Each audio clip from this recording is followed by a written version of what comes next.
అందరికీ నమస్తే. మన డైరీ ఫామ్కి స్వాగతం. చూడొచ్చు మీకు మన శ్రీలక్ష్మి డైరీ ఫామ్ నుంచి ఈరోజు శ్రీలక్ష్మి గోశాల హైదరాబాద్ వాళ్ళు 2 గేదెలు తీసుకున్నారు.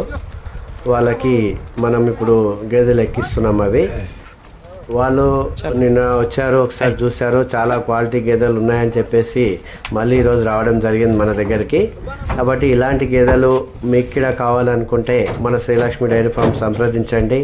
ఎప్పటికప్పుడు మీకు అప్డేట్ కావాలి అంటే మన డైరీ ఫామ్ ఛానల్ని సబ్స్క్రైబ్ చేసి చాలామంది పాడి రైతులకు చేరే విధంగా మీరు చేయాలి. ఎందుకంటే మార్కెట్లో గేదెలు కొనే విషయంలోనే రైతులు ఫస్ట్ మిస్టేక్ చేస్తున్నారు. అలాంటి మిస్టేక్ జరగొద్దు అంటే ఇలా క్వాలిటీ అమ్మే దగ్గరికే మీరు వెళ్ళి కొనండి, ఎక్కడైనా కొనండి. అలాగే ఇంకొక రైతులు నిన్న వచ్చారు మన ఫామ్కి, నిన్న సాయంత్రం వచ్చారు. వాళ్ళు ఇంతకుముందు మనకు పాత కస్టమర్లే కాబట్టి వాళ్ళు కూడా వచ్చేసి మన డైరీలో పాలను స్వయంగా పిండుకున్నారు. వాళ్ళు ఇప్పుడు మీకు కనబడుతుంది కదా, ఆ రైతులు మన దగ్గర పోయినసారి అప్పుడు అక్కడ ఉన్నప్పుడు తీసుకున్నారు, మళ్ళీ వచ్చారు. ఆయన వాళ్ళ బాబుతో పాటు వచ్చాడు. చూడొచ్చు, ఆ చిన్న బాబు కూడా పాలు తీస్తున్నాడు. చాలా బాగా అనిపించింది నాకు. ఇలా ఒక రైతు కుటుంబం కష్టపడి చేసుకుంటేనే ఈ డైరీ ఫామ్లో లాభాలు ఉంటాయి.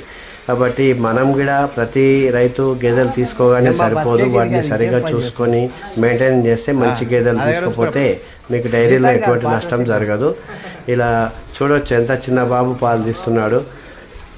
కాబట్టి మన శ్రీలక్ష్మి డైరీ ఫామ్లో ఇలాంటి గేదెలు మీకు ఎప్పుడు అందుబాటులో ఉంటాయి. అది దయచేసి ఎవరికి కావాలన్నా మన ఫామ్ సంప్రదించండి. అలాగే మన డైరీ ఫామ్ ఛానల్ని సబ్స్క్రైబ్ చేసి చాలామందిని ఇందులో చూసే విధంగా చేయండి. రాత్రి 9 అవుతుంది గేదెలు ఎక్కించేటప్పటికి, అయినా కూడా మనం రాత్రి దగ్గరుండి వారి గేదెలు ఎక్కడం జరిగింది.